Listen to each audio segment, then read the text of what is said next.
என் பிள்ளைங்களா, நான் வந்து உங்களுக்கு சூப்பரான சிக்கன் பிரியாணி எப்படி செய்யறது சொல்கிறேன் உங்களுக்கு. வாங்க, நான் அம்மா எப்படி வைக்கிறேன்னு காட்டுறேன் பாருங்க. அம்மா வந்து இந்த மாதிரி குக்கரை வச்சுக்கோங்க. ஒரு 50 வந்து மலாட்டெண்ணெய் ஊற்றிக்கங்க. ஒரு 2 டீஸ்பூன் நெய் ஊற்றிருக்கிறேன் நான். அம்மா ஏலக்காய் 2 வச்சுக்கோங்க. எல்லாம் பட்டை கிட்டை எல்லாம் வச்சு அதில் போட்டுருங்க. அது வெடித்து முடிஞ்ச உடனே வெங்காயத்தை போட்டுருங்க. வெங்காயம் வந்து ஒரு 4 வெங்காயம் வெட்டி வச்சுருக்கிறேன். இந்த வெங்காயத்துக்குரிய ஒரு 1.5 டீஸ்பூனு இஞ்சி பூண்டு பேஸ்ட் வச்சுருக்கிறேன். அதையும் போட்டுக்கணும். கருவேப்பிலை கொஞ்சம் வைக்கிறேன், அதையும் போட்டுக்கணும். அம்மா வந்து சின்னதாக இருக்கிறத மிளகா ஒரு 4 மிளகா வச்சு 6 மிளகா வச்சுக்கிறேன். கொஞ்சோண்டு புதினா கொத்தமல்லி அதையும் போட்டுக்கங்க.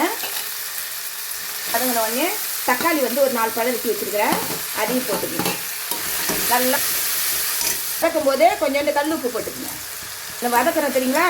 அதில் வந்து கரம் மசாலா ஒரு 1/4 டீஸ்பூனு, மஞ்சாத்தூள் ஒரு 1/2 டீஸ்பூனு, கார மிளகாத்தூள் ஒரு 1/2 டீஸ்பூனு, பிரியாணி மசாலா வந்து ஒரு டீஸ்பூன் வச்சுருக்கிறேன். இதுக்குள்ளேயே போட்டுக்கணும். இந்த வெங்காயத்துக்குள்ளேயே போட்டு வதக்கிங்க.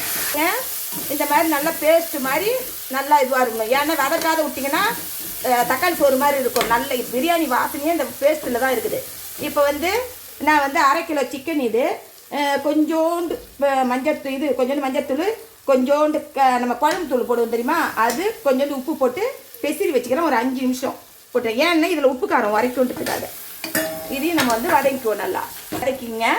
இந்த மாதிரி வதக்கிட்டு இதில் வந்து நான் 2.5 டம்ளர் அரிசி, 2.25 டம்ளர் அரிசி போட்டிருக்கிறேன். இதில் வந்து 3 பேர் சாப்பிட்லாம். அளவு பார்த்தீங்கன்னா 1/4 கிலோ வாங்கிக்கிங்க அரிசி.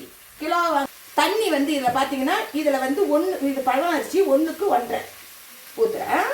இப்போ இந்த பாருங்க, இது 1/4 கிலோ அரிசி. இந்த பாருங்க, அதனால் ஒரு 2.5 போட்டு தண்ணி ஊற்றிக்கிறேன்.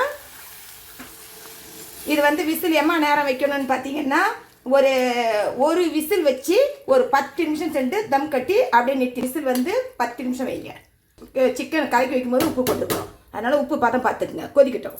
பாருங்க, இதை மாதிரி கொதிக்கும் போது இங்கே பாருங்கள், இந்த மாதிரி கொதிக்கும் போது ஸ்டீம் போட்டு வெயிட் போட்டுருங்க.